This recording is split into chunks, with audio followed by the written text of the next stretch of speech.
Hello everyone, मैं हूँ आपकी प्यारी सुकोयो बकौने की वीट्यूबर। और जैसा कि आप जानते हैं दोस्तों कि मैं हूँ एक बैटल मेडन और आई हूँ वानो कंट्री से। क्योंकि अब मैं इस दुनिया में आ ही गई हूँ दोस्तों, तो मैं सोच रही हूँ कि ये दुनिया आप मेरी नजर से मेरे साथ देखें। यकीन मानिए आपको मजा जरूर आएगा। दोस्तों, जब मैं इस दुनिया में सबसे पहले उतरी थी ना, तो मैंने देखे थे 7 अजूबे इस दुनिया के और 8 हुई अपनी जोड़ी।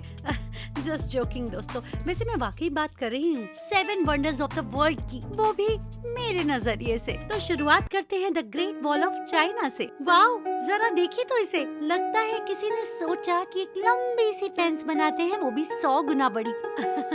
जस्ट किडिंग गाइस, ये तो सच में काफी बड़ा है और काफी सुंदर भी। क्या आप जानते हैं दोस्तों, ये जो ग्रेट वॉल ऑफ चाइना है ना, ये लगभग 3000 माइल लंबी है, जो कि हुआ लगभग 30,000 किलोमीटर। मैं तो बस इसे देखकर यही सोच रही हूँ कि ऐसी जगह पर इतनी ईंटें पत्थर लाया कौन होगा उठाकर। भाई बात तो मानने वाली है, 30,000 किलोमीटर लंबी वॉल। दोस्तों, इसके बारे में मैं एक फन फैक्ट बताऊं कि इसे बनाने के लिए लगभग 2000 साल लग गए थे। है ना अमेजिंग? 2000 साल तक इसे बनाते रहना वाकई सोचने वाली बात है। और एक और फैक्ट है इसके पीछे कि इसे बनाया गया था मंगोल ट्राइब्स के इन्वेशन से बचने के लिए। चलिए अब आते हैं second wonder of the world में, जो है पेट्रा जॉर्डन। तो आपका स्वागत करते हैं पेट्रा जॉर्डन में। जानते हैं दोस्तों, ये जगह ना ओरिजिनली एक हिडन सिटी थी। गाइस इमेजिन, पहाड़ों के अंदर एक हिडन सिटी। अगर ये जगह नारुतो में होती तो इसे हम कहते द हिडन माउंटेन विलेज। वैसे इसके बारे में इंटरेस्टिंग फैक्ट बता दूं, ये जो नाम पेट्रा है ना, इसका निकनेम आया था रोज सिटी से, क्योंकि ये पिंक रॉक से बने थे और इसीलिए इसे द रोज सिटी भी कहा जाता है। और इसका कलर दिन में काफी बार चेंज हो जाता है, बिल्कुल एक इंस्टाग्राम फिल्टर की तरह। पहले यहाँ पर एक बहुत अच्छा वाटर सिस्टम हुआ करता था, जो कि कलेक्ट करता था रेन वाटर को, और वो भी रेगिस्तान जैसी जगह में। है ना अमेजिंग? जानते हैं पेट्रा में 1000 से भी ज्यादा टूम्स हैं। है ना अमेजिंग? चलिए तो हम चलते हैं हमारे तीसरे वंडर ऑफ द वर्ल्ड पर, जो है क्राइस्ट द रिडीमर, और ये है ब्राजील में। और हम आ गए हैं रियो डी जेनेरो के हेवनली व्यू में, जिसका मौसम बहुत ही सुहाना रहता है दोस्तों। क्राइस्ट द रिडीमर का स्टैचू, जो कि जीसस क्राइस्ट का है, जो 98 फीट लंबा है, जो लगभग हो जाता है 30 मीटर्स लंबा। और तो और ये एक माउंटेन के ऊपर है। मेरा तो मन कर रहा है मैं यहीं रुक जाऊं और एक गाना गाऊं। वैसे इसके बारे में इंटरेस्टिंग फैक्ट बताऊं, इस स्टैचू पर हर साल लगभग 3 से लेकर 5 बार लाइटनिंग स्ट्राइक होती है। तो थोड़ी डेंजरस बात। वैसे मैं तो बारिश के समय यहाँ बिल्कुल भी नहीं जाऊंगी। और जानते हैं दोस्तों, ये ना सोप स्टोन से बना है। हाँ, इसका मतलब बिल्कुल भी ये नहीं है कि ये सोप से बना है। खैर आगे चलते हैं दोस्तों, हम आते हैं अपने चौथे वंडर ऑफ द वर्ल्ड पर, द कोलोसियम, जो है रोम में।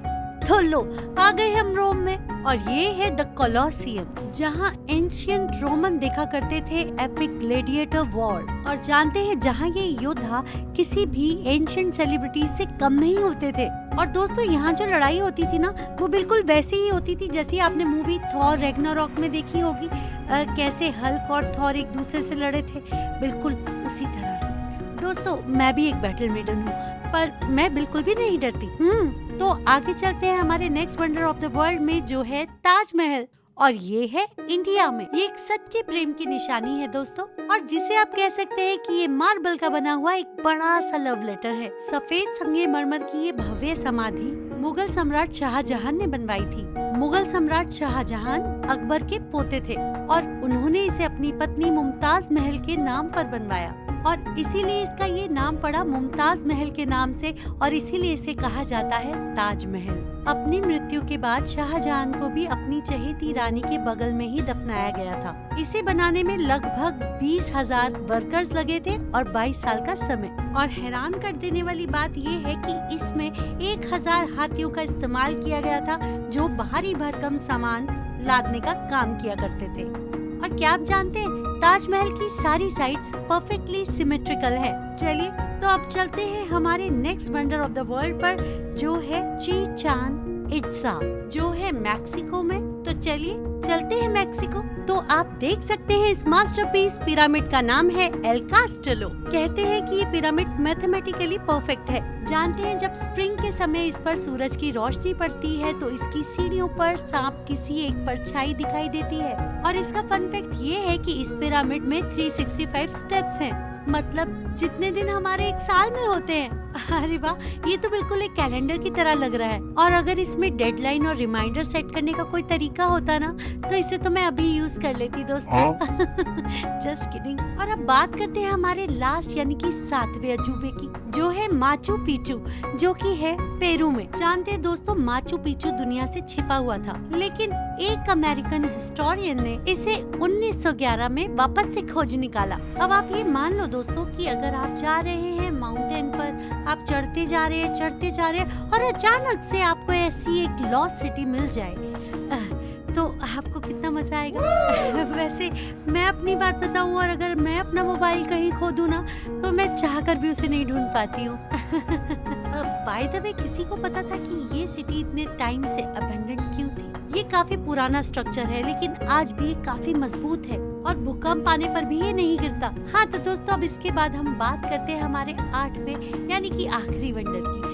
अरे आप तो सच में ही सीरियस हो गए। 8वां वंडर यानी कि आप लोग जो मुझे इतना प्यार करते हैं, सपोर्ट करते हैं और मेरी वीडियो को आखिर तक देखते हैं और कमेंट करते हैं और सब्सक्राइब करते हैं, लाइक करते हैं, शेयर करते हैं। Thank you, thank you, thank you. चलिए तो दोस्तों नेक्स्ट वीडियो में दोबारा मिलेंगे, तब तक के लिए सायोनारा।